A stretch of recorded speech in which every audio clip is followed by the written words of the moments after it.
Hello everyone, my name is Jamie and welcome back to another episode of Jamie Plays. Today we're having a look at Star Trek New Horizons and I wanted to look at the United Federation of Planets and some of the things you should do within the first couple of minutes of playing. So if we go to the Galactic Map, so we're looking at the galaxy, this is the entire galaxy, the middle is here, and we're located directly south of the galactic core, approximately here.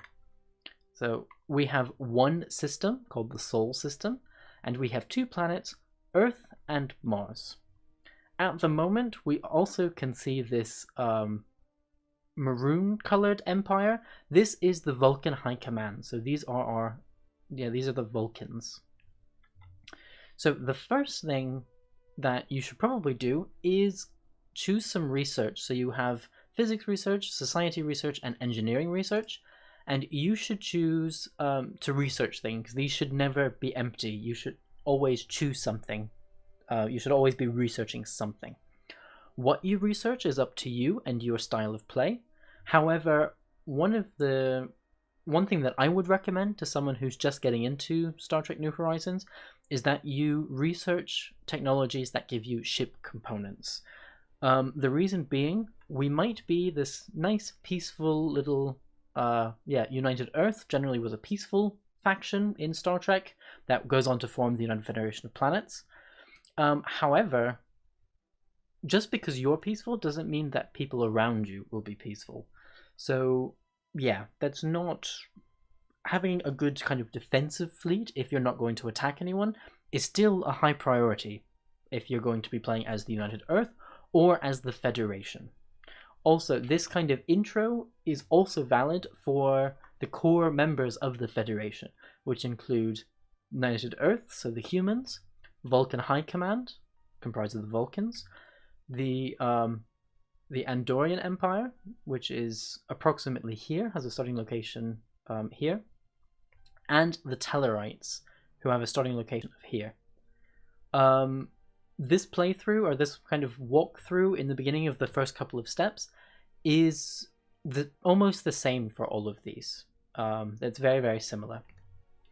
So, before you unpause the game, you should definitely look at your research. Again, I recommend technologies that go for ship components, that way to kind of build up your fleet. Another thing that you should do is look at your planets. So you have two planets. You have Earth, which is your empire capital, and you have Mars, which is a fledgling colony. You'll see here that we have multiple symbols next to our planet. We have a red briefcase, meaning that there are unemployed pops on this planet that could be put to work. And we have a kind of a yellow house symbol that means that we can build additional buildings.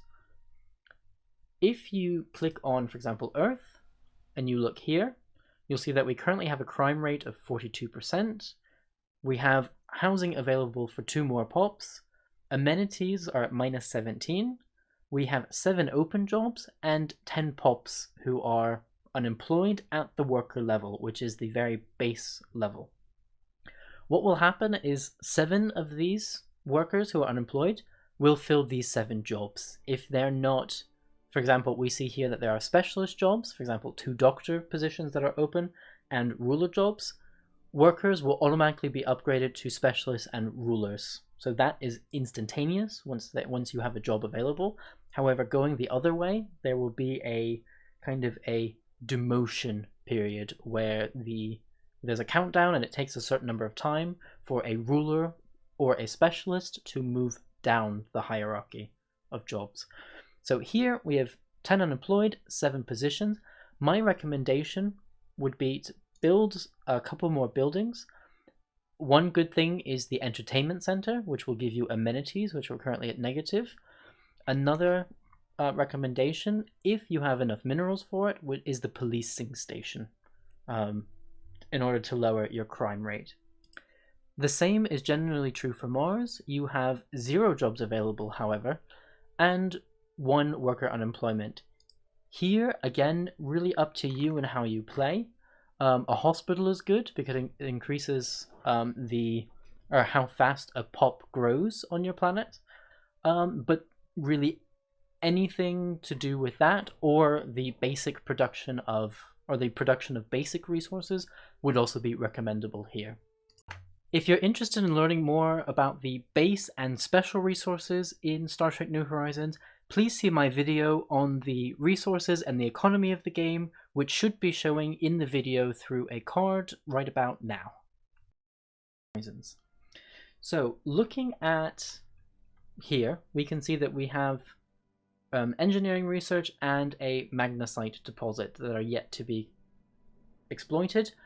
My recommendation to you is, for your first step, either to exploit the engineering research or build a building on Earth or on Mars to get rid of your unemployment, your population unemployment. Also, if you go to your science ship, so we definitely need to, first thing we need to do really is explore once we unpause the game. And it depends on kind of who you would like to meet as to where you should explore. So the Andorian Empire is here. You should meet them relatively soon. If you don't meet them because you send your science ship going this way exploring, they will definitely come close to you, and they like to, take these systems. They like to build outposts in these systems, so you will meet the Andorians very quickly. The Tellarites will take a little bit longer because they start a little bit farther away, but they are also only 2 or 3 jumps from your home system of Sol. Another thing that will happen is that the Vulcans will start sending you tons of requests. I think from the 2nd month, once the relationship really goes into force and things start being calculated, they'll start sending you research agreements and defensive agreements and alliance agreements and things like that. It's up to you whether you accept those. If you're trying to form the Federation, I would really recommend accepting everything with a caveat. Don't accept the defensive pact and don't accept the coalition pact right away. The first thing you need to do is look at the relationship between the Andorians and the Vulcans. If they're rivaling each other and they decide to go to war, and you have a defensive pact or coalition with the Vulcans, you will automatically be drawn into that war. Another thing is that one of the first events for the Vulcans, and actually for the Earth as well, comes from Star Trek Enterprise, and it was where the human embassy on Vulcan was bombed. And it turned out that it was a conspiracy within the Vulcan government that was trying to blame the Cyrenite movement, which were the followers of a certain type of logic, which is the type of logic that you see throughout the rest of Star Trek.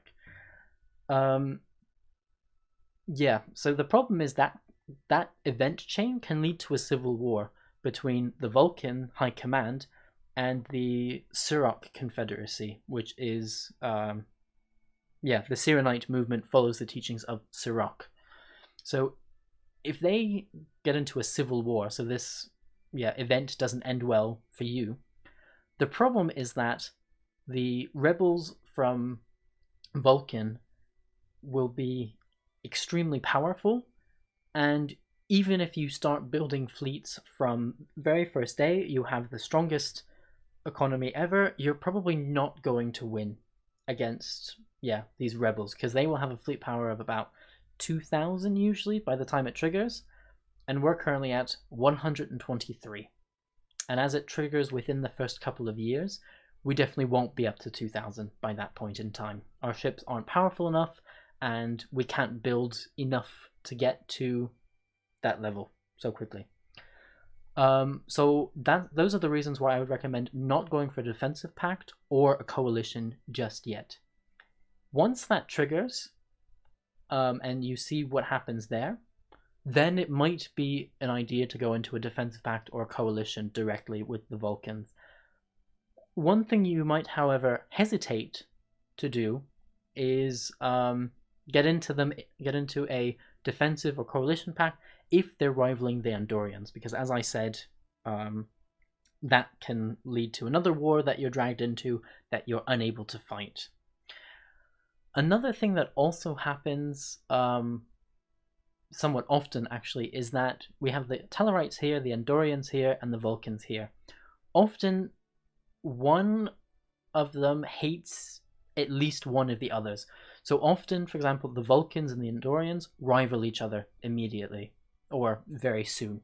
And so trying to form the Federation or trying to get into coalition with all three of them is extremely difficult, if not impossible at that point.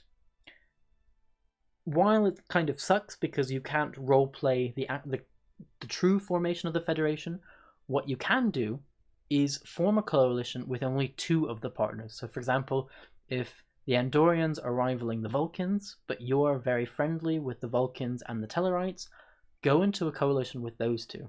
So as long as you have two of the original founding members of the Federation in a coalition with yourself, after 10 years, you will have the ability to form the Federation.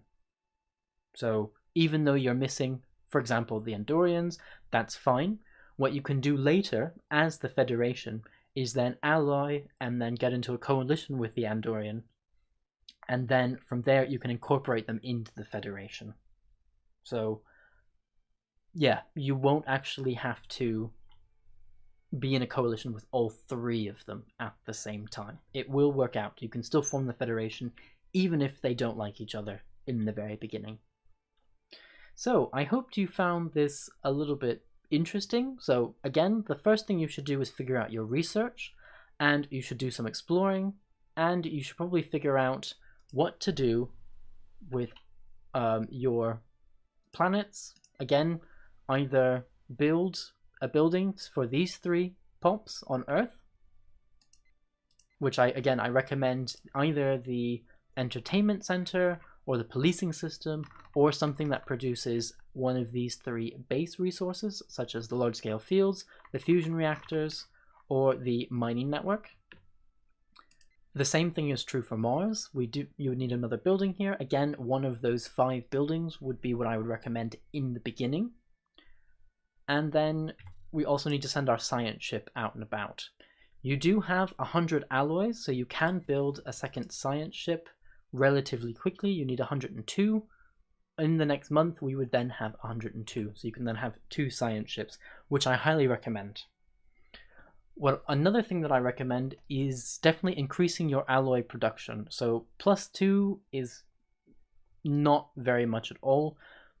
After you kind of get your pops situated, and all of these are in the positive and they stay in the positive, definitely increase your alloy production in order to have those fleets.